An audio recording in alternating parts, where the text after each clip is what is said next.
इतने सारा food availability के बाद भी डेफिशिएंसी का रेट कम नहीं हो रहा, वो आए दिन बढ़ता जा रहा है।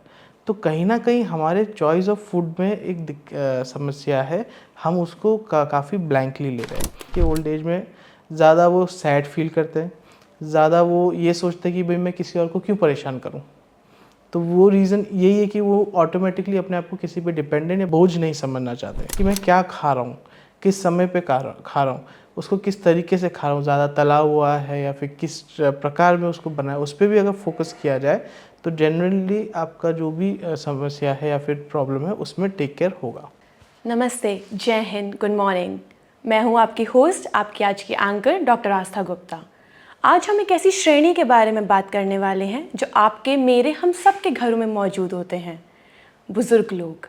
और उन्हीं के बारे में बात करने के लिए हमारी बुज़ुर्ग अवस्था को हम किस तरीके से सुधार में ला सकते हैं, उसके बारे में बात करने के लिए आज हमारे साथ हैं डॉक्टर धीरेन्द्र सर। नमस्ते। धीरेन्द्र सर हमारे साथ, हमारे और आपके चैनल सुभारती वेलनेस पे हम आपका स्वागत करते हैं सर। सर एसोसिएट प्रोफेसर हैं Subharti college and hospital of naturopathy and yogic sciences से। सर, हम हमारे ही अपने लोगों को, हमारे ही अपने माँ बाप को एक ऐसी अवस्था में देखते हैं जहाँ पे वो अस्पताल में एक दवाई का डिब्बा अपने उनके साथ हमेशा जाता है, वो कहीं भी जाएं। क्या हम उस अवस्था में कोई सुधार ला सकते हैं?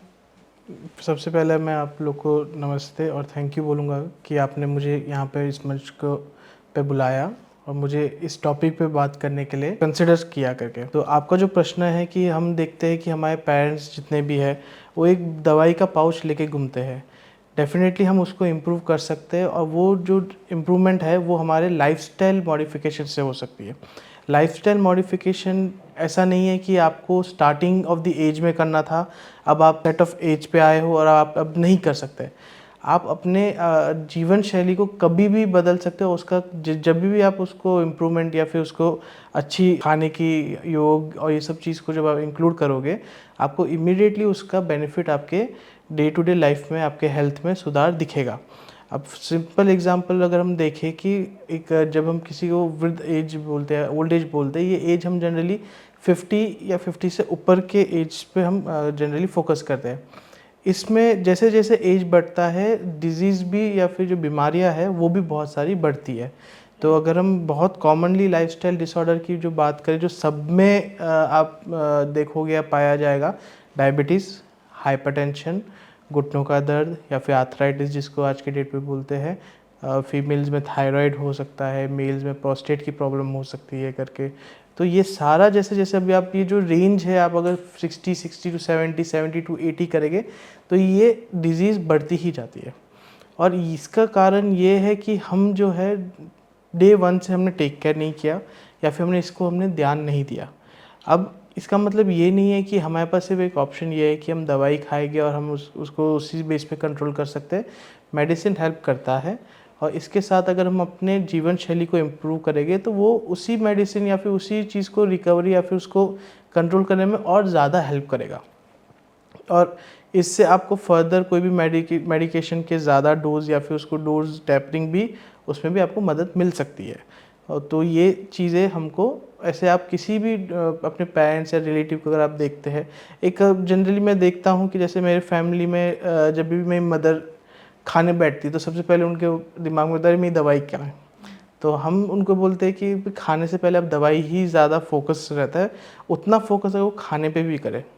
तो हर कोई अगर उतना फोकस कि मैं क्या खा रहा हूँ, किस समय पे खा रहा हूँ, उसको किस तरीके से खा रहा हूँ, ज़्यादा तला हुआ है या फिर किस प्रकार में उसको बनाया, उस पर भी अगर फोकस किया जाए तो जनरली आपका जो भी समस्या है या फिर प्रॉब्लम है उसमें टेक केयर होगा। सर, जैसे कि हम देखते हैं कि जो ओल्ड एज में आ जाते हैं वो थोड़ा मानसिक रूप से भी खुद को लाचार समझने लगते हैं, वो कुछ भूलने लगते हैं, उनकी मानसिक क्षमता कमज़ोर होने लग जाती है। उसके लिए वो क्या कर सकते हैं? इसका मेन रीज़न है कि जैसे ही आप इस एज पे आते हैं, आप धीरे धीरे वर्क की एफिशिएंसी कम हो जाती है। जिस मोमेंट पे, जिस समय जब आप पूरे घर का भाग दौड़ या सब चीज़ देखते थे, वो जैसे ही एक एज आता है या तो आप सेल्फ उसको स्टॉप करते हैं या फिर वो ऑटोमेटिकली वो आपसे वो कहीं ना कहीं काम या फिर वो चीज़ हट जाती। तो जब हम देखेंगे कि कंसेप्ट है कि 55-60 के बाद कोई भी व्यक्ति को रिटायरमेंट मिल जाती है। तो जो इंसान का दिन का चर्या था कि मैं सुबह, जैसे अगर मैं अपनी बात करूं, मेरा आज की जॉब प्रोफाइल है कि मेरे को 8 to 4 ड्यूटी पे जाना है, और अगर जिस दिन मैं छुट्टी भी लेता हूं तो मुझे वो छुट्टी मेरे को बहुत भारी पड़ जाती है कि मैं क्या करूं। तो आप इसी चीज़ को इमेजिन कीजिए कि अगर कोई 60 साल या 40 साल इतने वर्षों से काम कर रहा है, उसका हैबिट है काम करना, और जैसे जैसे उसको काम धीरे धीरे छूटता है तो वो कहीं ना कहीं उसको वो मेंटली ऐसा लगता है कि मैं, लोग मुझे या फिर वो खुद को वो कैपेबल नहीं समझते। वो उनको ऑटोमेटिकली लगता है कि अब मुझे किसी पे डिपेंडेंट होना पड़ेगा, चाहे वो हेल्थ वाइज हो या चाहे वो फाइनेंशियल वाइज हो। जो नीड्स है उसको फुलफिल करने के लिए जो मनी है वो बेटे या बेटी या फिर घर के किसी और सदस्य से मांगना पड़ेगा। तो वो ऑटोमेटिकली वो एक उस स्टेज पे आ जाते हैं कि आप डिपेंडेंट फील करने लगते हो। जो मेन रीज़न है कि हम देखते हैं कि ओल्ड एज में ज़्यादा वो सैड फील करते हैं, ज़्यादा वो ये सोचते हैं कि भाई मैं किसी और को क्यों परेशान करूं। तो वो रीज़न यही है कि वो ऑटोमेटिकली अपने आप को किसी पे डिपेंडेंट या बोझ नहीं समझना चाहते। इसी रीज़न से बहुत सारे मेंटल डिसऑर्डर या मेंटल प्रॉब्लम आने लगती है जो ओल्ड एज में भी हम फोकस करते हैं। और सबसे ज़्यादा कॉमन है कि वो एकदम अपने आप को काम करते थे, वो यूजलेस टर्म सही होगा कि नहीं, पर वो ये समझते हैं कि मैं अगर कम काम कर रहा हूँ तो मैं कम डिपेंडेंट हूँ, और लाचार जैसे एक तरीके से समझते हैं अपने आप को। तो वो एक रीज़न है मेंटल इसका। तो सर, जैसे अभी आपने बताया कि मानसिक तौर से जो बुज़ुर्ग लोग होते हैं वो खुद को इतना स्वस्थ नहीं महसूस करते जितना वो महसूस करते थे, तो सर प्राकृतिक चिकित्सा या योग शैली से वो कैसे खुद में सुधार ला सकते हैं? इसमें मेन रीज़न ये हेल्प कैसे करेगा कि जब भी आप अपने हेल्थ के लिए कुछ अच्छा करते हैं आपको एक खुशी मिलेगी। तो मेंटल वेलबींग सबसे इजी और सबसे बेस्ट ट्रीटमेंट नेचुरोपैथी एंड योग है। फॉर एग्जांपल एक कंसेप्ट है सैल्यूटोजेनेसिस। हमने बहुत बार जब हम कोई डिजीज़ के बारे में पढ़ते हैं तो हम बात करते हैं कि उस चीज़ का पैथोजेनेसिस, वो डिजीज़ हुई कैसे, तो उसको हम बोलते हैं कि वो डिजीज़ जो प्रोसेस है वो डिजीज़ होने का शरीर में, उसको हम पैथोजेनेसिस बोलते हैं। तो वैसा ही कंसेप्ट है सैल्यूटोजेनेसिस, जहाँ पे ये समझा जाता है कि आप अपने हेल्थ को कैसे और अच्छा कर सकते हैं। और इसमें एक 2-3 कंसेप्ट आप इसमें रिलेट कर सकते हैं। Feedback mechanism, positive feedback mechanism. तो इन सब का कंसेप्ट का एक रूट अगर आप उसको निकालेंगे तो एक या फिर एक मॉरल निकालेंगे तो उसमें आपको ये समझ आएगा कि ये सारी चीज़ में कि जब भी आप अपने लिए कुछ अच्छा करते हैं तो आपको एक गुड फीलिंग आती है। फॉर एग्जांपल अगर आपने कहीं पे राह चलते किसी को आपने खाना खिलाया, क्या आपको बुरा लगता है? आपको एक गुड फीलिंग आती है। क्यों वो गुड फीलिंग आती है? वो खाना उसने खाया है, पर क्योंकि आपने कुछ एक पॉजिटिव एफर्ट लगाया, पॉजिटिव वर्क किया है, तो ऑटोमेटिकली पॉजिटिवनेस आपके अंदर भी भीतर भी आएगी। तो जब हम योग या नेचुरोपैथी के बारे में बात करते सारे ट्रीटमेंट जो है वो एक पॉजिटिव एफर्ट या पॉजिटिव फीलिंग बॉडी के अंदर जगाते हैं। तो उससे ऑटोमेटिकली ही पर्सन को इम्प्रूव लगेगा। अगर कोई व्यक्ति है जिनको शरीर में टायर्डनेस या फिर पेन या फिर हैवीनेस लग रहा है, वो नेचुरोपैथी का कोई एक सिंपल ट्रीटमेंट जैसे स्टीम बाथ को उसने लिया और उसको ट्रीटमेंट के बाद ही एक लाइटनेस फील होगा, तो वो साइकोलॉजिकली कैसे वर्क करेगा? वो साइकोलॉजिकली ऐसे वर्क करेगा कि उसको लगेगा हाँ मैंने एक चीज़, मुझे समस्या थी काफ़ी टाइम से थी, अब मैं इसके लिए ट्रीटमेंट लिया, मेरे को इंस्टेंटली ये इफेक्ट हुआ, तो मैंने अपना एक आधा घंटा 20 मिनट उस ट्रीटमेंट को लेने के लिए लगाया और इससे मेरे को ये मैंने अपने शरीर के लिए किया। सेम चीज़ वॉकिंग, बहुत जन बोलते हैं कि हमको वॉकिंग जाना बहुत अच्छा लगता है या फिर अर्ली मॉर्निंग वॉकिंग कुछ लोग बोलते हैं, कुछ लोग लेट नाइट इवनिंग वॉक के बारे में बात करते हैं। तो अर्ली मॉर्निंग वॉक में उनको अच्छा लगता है कि खुली हवा, लंबी सांस लेना, ये सब उनको फ्रेश फीलिंग क्रिएट करता है।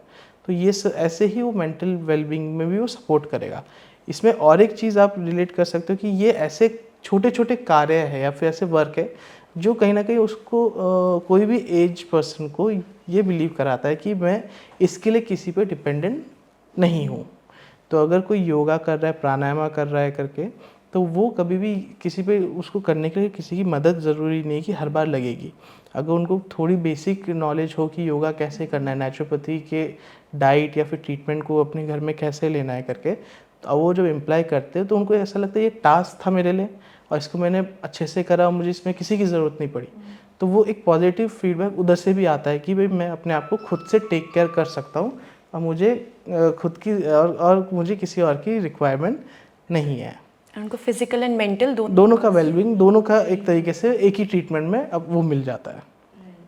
तो सर जैसे ओल्ड एज तक पहुंचने के बाद अभी हमने बात किया कि कैसे लोग खुद को सुधार में ला सकते हैं, ऐसा कुछ है कि आज की यूथ, आज की जनरेशन जो फास्ट फूड की तरफ भाग रही है या एक्सीडेंटरी लाइफस्टाइल जिसे हम कहते हैं कि बैठे बैठे काम करना, 8 to 4 या 9 to 5 की जॉब्स में स्टक है, योगा नहीं कर पा रही है या कोई भी एक्सरसाइज नहीं कर पा रही है, तो वो कुछ ऐसा अपनाए अपनी लाइफस्टाइल में कि उनकी ओल्ड एज जो कुछ 20-30 साल बाद आनी है वो अभी से ना आए, क्योंकि आजकल यूथ में भी बहुत पेन्स और ये सब कंप्लेंट्स आने लग गई हैं। जी, इसमें यूथ को सबसे पहले ये देखना है कि अगर हम जैसे सबसे पहले डाइट की बात करें, आज की डेट पे हमारे पास खाने के लिए बहुत सारे ऑप्शंस हैं, बट अगर उसमें पूछे कि क्या वो राइट चॉइस ऑफ फूड है, तो उसमें हमारा ऑप्शन जो है काफ़ी कम हो जाता है। आप जब बाहर कहीं पे भी मार्केट में निकलेंगे, आपको बहुत सारी चीज़ें दिखेगी। अगर मैं आपको पूछूँ भाई कि आपको फ्रेश फ्रूट्स के जूस कितने मिले, तो वो ऑटोमेटिकली आपको 10 चिप्स की वेफर या फिर उसकी शॉप्स मिल जाएगी करके, बट उस 10 में से मुश्किल से एक होगा जो एक नेचुरल जूस है ये प्रोवाइड कर पाएगा।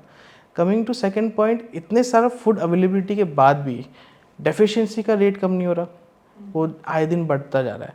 तो कहीं ना कहीं हमारे चॉइस ऑफ फूड में एक समस्या है, हम उसको काफ़ी ब्लैंकली ले रहे हैं। हम ये नहीं समझ रहे कि हम कोई चीज़ लेते हैं उसमें क्या चीज़ है क्या नहीं है।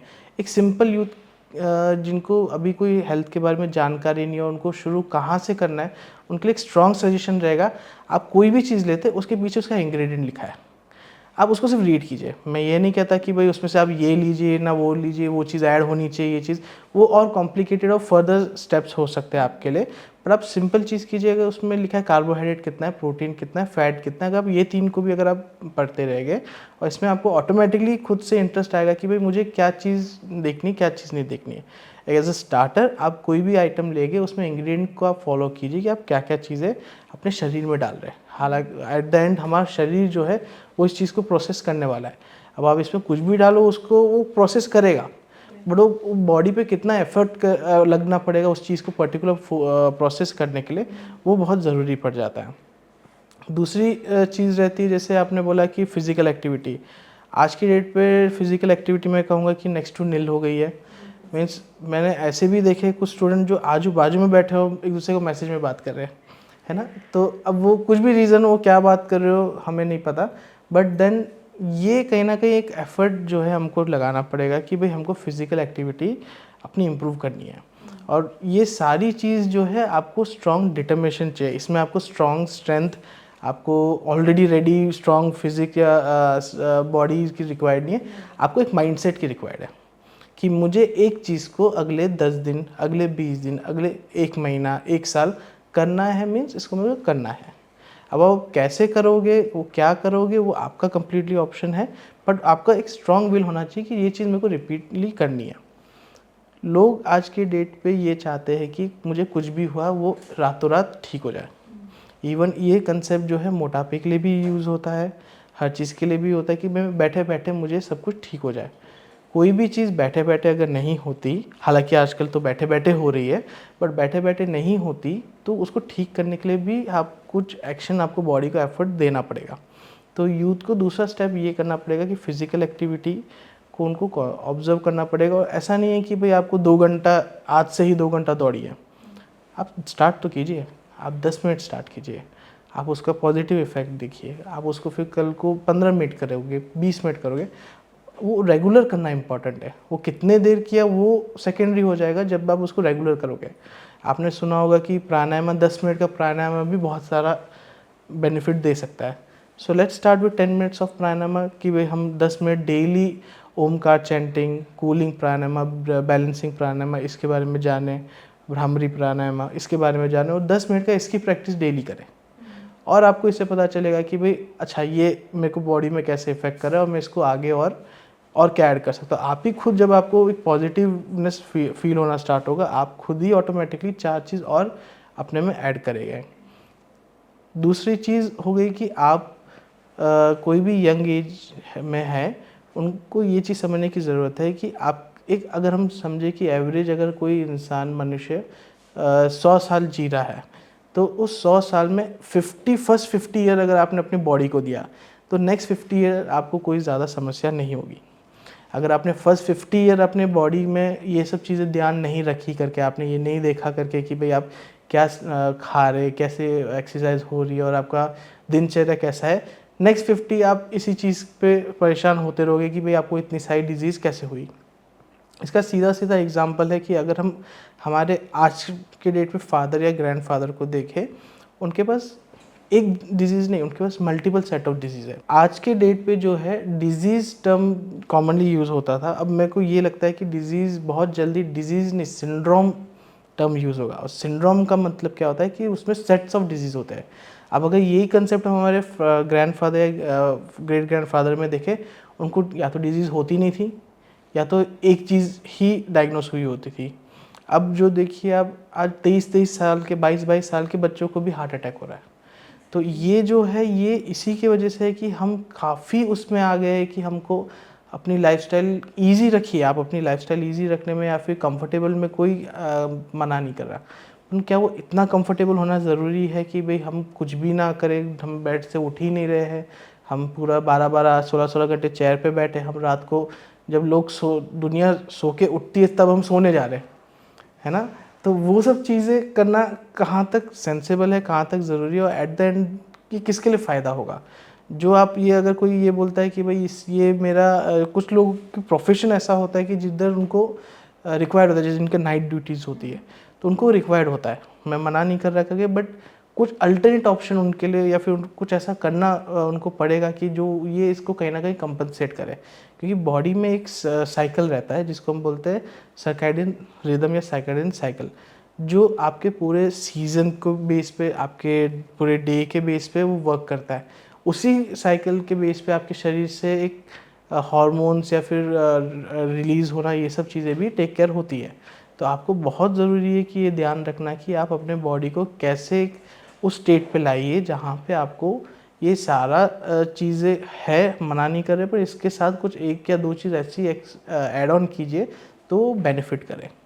तो सर आजकल जैसे यूट्यूब पे एंड बाकी सोशल मीडिया पे भी बहुत ज़्यादा हम डाइट्स के बारे में पढ़ते हैं। एंटी एजिंग डाइट हो गई, एंटी एजिंग एप्लीकेशंस हो गए जो लोग फेस पे लगाते हैं, या न्यूट्रिशन को अलग अलग तरीके से देखते हैं। उस पर आपका क्या टेक है? कोई अलग अलग डाइट्स जैसे आजकल चल रही है, इंटरमिटेंट फास्टिंग हो गई या कुछ भी, आप उसके बारे में क्या कहना चाहते हैं? आजकल सोशल मीडिया या फिर इंटरनेट का ज़माने में इंफॉर्मेशन है, और मैं बोलूँगा सिर्फ इंफॉर्मेशन ही, बहुत ज़्यादा इंफॉर्मेशन है। तो जब आप कोई चीज़ सर्च करते हैं, ढूंढना स्टार्ट करते हैं, आप कहीं ना कहीं एंड अप होते कुछ और सर्च करते हैं ढूंढते हुए। क्यों? क्योंकि आप वहाँ से कहीं ना कहीं लीड हुए या फिर कहीं से आप कंफ्यूज हुए कि नहीं इसमें ऐसे कैसे करना है, इसमें ऐसे क्या करना है, और वो कहीं ना कहीं वो पाइल्ड अप होता है और उसमें बाद में आप एट द एंड कुछ नहीं करते। तो आज की डेट पे हर कोई यूट्यूब देखता है, फॉलो कितना करते हैं, हर कोई डाइट के वीडियोस देखता है करके या फिर लाइफस्टाइल मॉडिफिकेशन के चीज़ें सुनता है करके, वो सुनने के बाद फॉलो कितना करते हैं।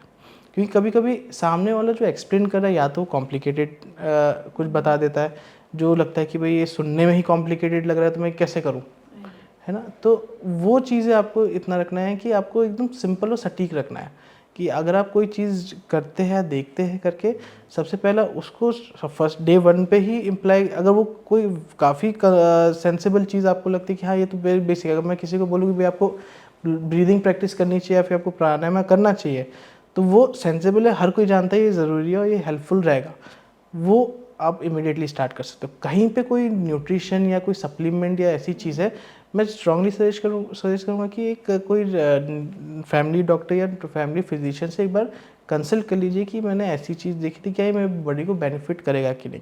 मैं ये नहीं कहता कि कोई सप्लीमेंट ख़राब है, मैं ये कहता हूँ कि आपकी बॉडी कैसे लेगी वो भी आपको समझना ज़रूरी है। बॉडी बहुत बार आपको नहीं पता होगा कि आपको कोई किस चीज़ की एलर्जी है, किस चीज़ की एलर्जी नहीं है, और एक स्टेज के बाद भी ऐसा नहीं कि अगर आपको बचपन से कोई चीज़ की एलर्जी थी और वो आगे जाके नहीं होगी करके, फिर बचपन से कोई एलर्जी नहीं थी और आगे जाके वो होगी, उसका आप नहीं कह सकते, क्योंकि आपका बॉडी बार बार अलग अलग एनवायरनमेंट में एक्सपोज हो रहा है, और वो कैसे चीज़ों को लेगा वो आप कभी भी अश्योरली नहीं कह सकते। तो कोई नया सप्लीमेंट या कोई ऐसा कुछ न्यूट्रिशन के बेस पे आप कुछ भी ऐसा ट्राई करते हैं जिस पे आपको ज़्यादा नॉलेज नहीं है, एक डॉक्टर या नेचुरोपैथी डॉक्टर से आप कंसल्ट कीजिए कि मैं ये चीज़ अपने इस हेल्थ के लिए कर रहा हूँ, ये पर्पस के लिए कर रहा हूँ, क्या ये मेरे लिए बेनिफिशियल है कि नहीं। उसके बाद आप उसको फॉलो बिल्कुल कर सकते हैं। क्योंकि सर अभी कुछ टाइम तक हमने देखा कि लोग क्रैश डाइट्स करते हैं या इधर उधर से डाइट देख के कि हमें बूढ़ा नहीं होना है जल्दी, या हमें कोई तकलीफ़ हो रही है, हमें उसके अगेंस्ट जाना है, एंड वो देख के वो कर लेते हैं बिना किसी डॉक्टर के कंसल्टेशन के, तो वो हार्म भी करती है। तो जैसे अभी आपने बोला कि हमें एक डॉक्टर की सलाह के अनुसार ही आगे बढ़ना चाहिए। तो सर जैसे अगर हम अपनी लाइफस्टाइल को चेंज करते हैं या अपनी लाइफस्टाइल को मॉडिफाई करते हैं तो उसका क्या इम्पैक्ट रहेगा हमारे फ्यूचर पे, आप एक बार वो बताइए। फ्यूचर पे मेन इम्पैक्ट ये रहेगा कि आपका शरीर हर दिन जवान नहीं हो रहा। आप अगर आपको अगर आप 20 साल के आपको कोई चीज़ में इंजरी हुई, हाथ में कोई कट हो गया, वो अगर आपको रिकवरी का टाइम जो लगता था वो आप 40 या 60 साल पे एक्सपेक्ट नहीं कर सकते। तो जब भी आप कोई भी चीज़ नेचुरोपैथी या योग को प्रैक्टिस करते हैं, ये कहीं ना कहीं ये रिकवरी फेज जो धीरे धीरे फेड हो रहा है या फिर वो कम हो रहा है, उसको कहीं ना कहीं होल्ड करने में हेल्प करता है। या फिर इसको कहीं ना कहीं आप इस रिलेटेड दे सकते हैं कि हमारे बहुत सारी डिजीज़ जो है उसको एक तरीके से डिजीज़ के प्रोग्रेस को बूस्ट करता है स्ट्रेस लेवल्स। सो ये कहीं ना कहीं आप उसको समझना पड़ेगा कि जितना आप अपने आप को हेल्दी रखेंगे, हैप्पी रखेंगे, उतना आपका स्ट्रेस लेवल्स डाउन रहेगा, उतना आपके बॉडी में बहुत सारे ऐसे मैकेनिज़म्स हैं जो डिजीज़ कंडीशंस है जो आगे जाके वो फर्दर प्रोग्रेस होने में थोड़ा सा स्टॉप नहीं होगी। मैं again I will repeat, it won't stop, it will slightly reduce the speed. ठीक है, वो उसका स्पीड जो है वो कम होगा थोड़ा सा।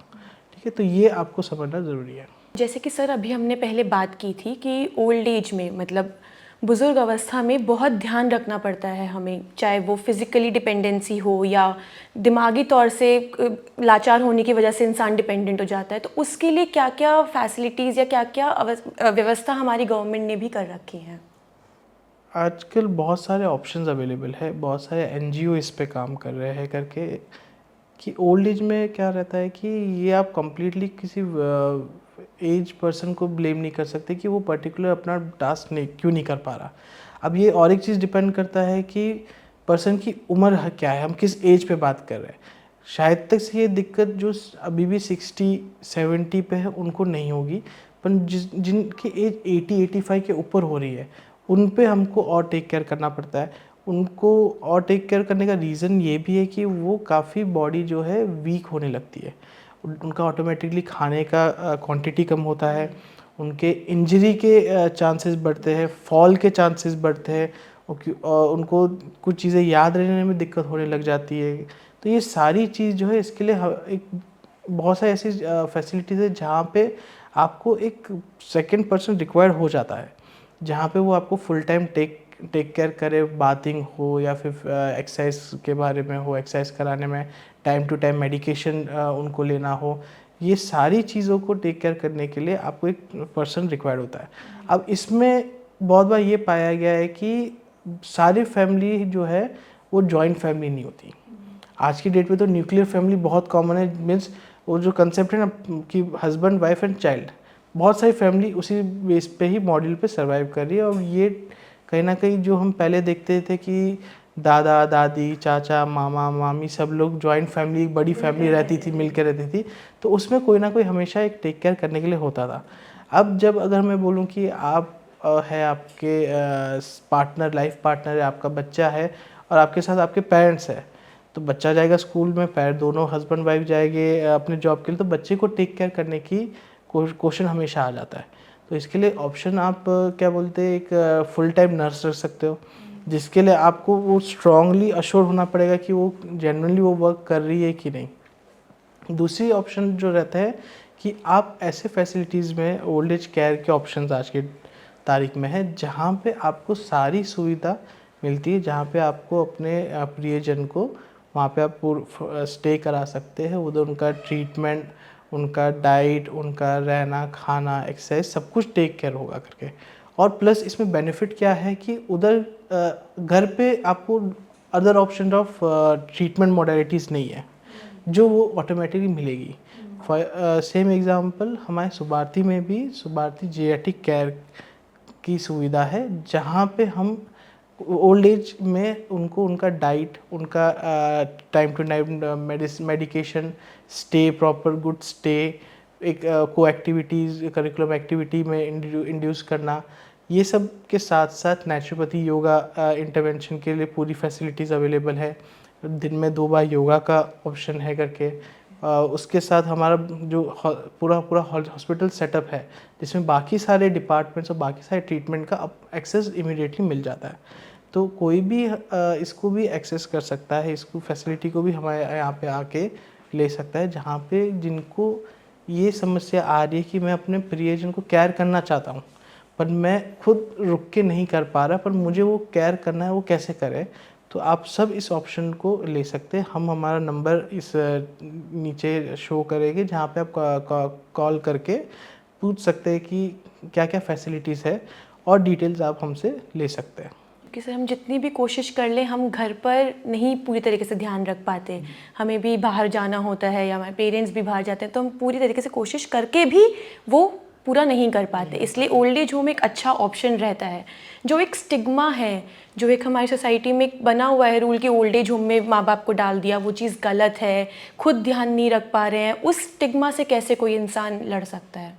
मैम, वो स्टिग्मा है, मना नहीं होता कि वो स्टिग्मा नहीं है, पर मेरा क्वेश्चन ये है कि एक घर के कमरे के अंदर आपके पेरेंट्स हैं, जिनको शायद तक से वो भगवान ना करे, पर अगर वो कोई किसी के घर में ऐसे हो जिनके पास वो एक्सेस, वो फ़ोन चलाना नहीं आता, कुछ भी इमरजेंसी उनको किसको कम्युनिकेट करना है वो नहीं पता, उस पे आपको ज़्यादा कंसर्न करना ज़रूरी है कि एक स्टिग्मा पे।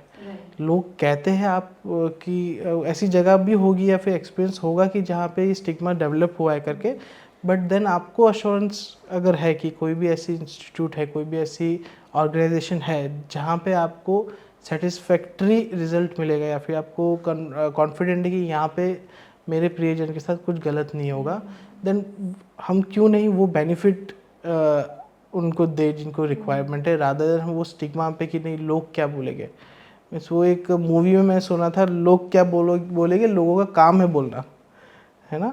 तो आप कितना टेक करते हैं, कितना नहीं करते, वो तो आप पे डिपेंड है। इसके चक्कर में या फिर इसके वजह से कहीं ना कहीं आप एक फैसिलिटी या फिर एक बेटर लाइफ अप्रोच या बेटर ट्रीटमेंट मॉडलिटी का एक्सेस आप किसी के लिए हो सकता है कि वो अवॉइड कर रहे हैं, वो नहीं मिल पा रहा है। क्योंकि हमारी हेल्थ, हमारे अपनों की हेल्थ, उनका स्वास्थ्य हमारे लिए प्रायोरिटी होना चाहिए। आपका बहुत बहुत धन्यवाद सर, हमारे साथ जुड़ने के लिए, सुभारती वेलनेस पे हमारे व्यूअर्स को इतनी अच्छी जानकारी देने के लिए।